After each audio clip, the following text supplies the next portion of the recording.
এই degree value ভাগ করতে তিন ভাগে। কয় ভাগে? তিন ভাগে। বল positive degree, comparative, superlative. Positive degree কারোর সঙ্গে তুলনা করা হয় না, ঠিক আছে? চিনার উপায় অ্যাজ এস অথবা সো এস থাকবে। ক্লিয়ার? কম্পারেটিভ দুজনের মধ্যে তুলনা করা হয়, কাদের মধ্যে? দুইয়ের মধ্যে তুলনা করা হবে। এটাতে ধ্যান যুক্ত থাকবে আর ডিগ্রির সঙ্গে ই আর যুক্ত থাকবে। কি যুক্ত থাকবে? যেটা মনোসিলেবল হবে সেটার সঙ্গে ই আর যুক্ত করবি। যেটা মনোসিলেবল থেকে বেশি ডাই, ট্রাই, পলি, সেটার জন্য মোর লাগাবি কম্পারেটিভ, আর সুপারলেটিভ জন্য মোস্ট লাগাবি। কি লাগাবি? যেমন বিউটিফুল, তাহলে এই মোর বিউটিফুল, মোস্ট বিউটিফুল। কিন্তু যেটা মনোসিলেবল, মানে যতটুকু শব্দের অংশ আমরা একবার উচ্চারণ করতে পারি সেটাকে সিলেবল বলা হয়। কি বলা হয়?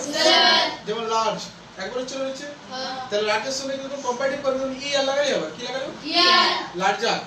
আর ইএসটি লাগালে সুপারলেটিভ, লার্জেস্ট। যেমন টল, টল দিয়ে কি হবে? টলার। তারপরে ক্লিয়ার হয়েছে? আর সুপারলেটিভ ডিগ্রি কাকে বলবি? সুপারলেটিভ যখন সবার সঙ্গে তুলনা করবে। কার সঙ্গে তুলনা করবে? ঠিক আছে? তাহলে এই অনুপাতে আমরা এই ডিগ্রির যে ফর্মগুলো আছে সেগুলো সঠিকভাবে আমরা বুঝতে পারবো। ক্লিয়ার হয়েছে? উত্তর বলবি তো। যেমন I am as dash as Ram, তাহলে রাম আর আমার সঙ্গে অ্যাজ এর যুক্ত আছে, তাহলে আমরা বুঝতে পারছি এটা মানে কি ডিগ্রি? Positive degree. তাহলে এই ওল্ড এর পজিটিভ ডিগ্রি কি হবে? ওল্ড এর। তাহলে I am as old as Ram, রামের মতই আমার কি বয়স না, আমি কি বৃদ্ধ রামের মতো। হি is as dash as I, তাহলে কি হবে এটা? টলটা টলে হবে। কি হবে? তাহলে he is as tall as I. Clear হয়েছে? Next, Rakesh is not dash than some, মানে স্ট্রং মানে শক্তিশালী, তাহলে রাকেশ শক্তিশালী নয়। কার থেকে শক্তিশালী নয়? দেন সাম, সামের থেকে বেশি শক্তিশালী নয়। তাহলে আমরা সামের সঙ্গে রামের তুলনা করছি, যখন আমরা তুলনা করব তখন আমাদের বুঝবে কম্পারেটিভ ডিগ্রি। কি ডিগ্রি?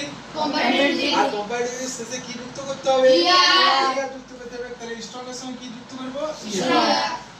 স্ট্রং। হ্যাঁ, স্ট্রং। First class. ক্লিয়ার হয়েছে?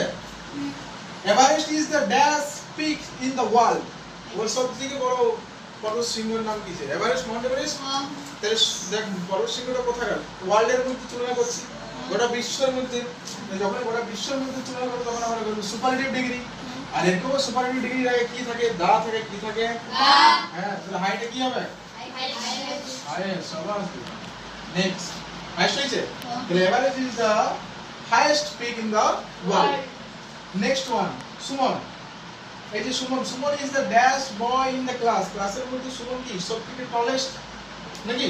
টলেস্ট হবে তো, কারণ ক্লাসের মধ্যে হোল ক্লাসের মধ্যে তাকে তুলনা করা হয়েছে, কম্পারিজন করা হয়েছে।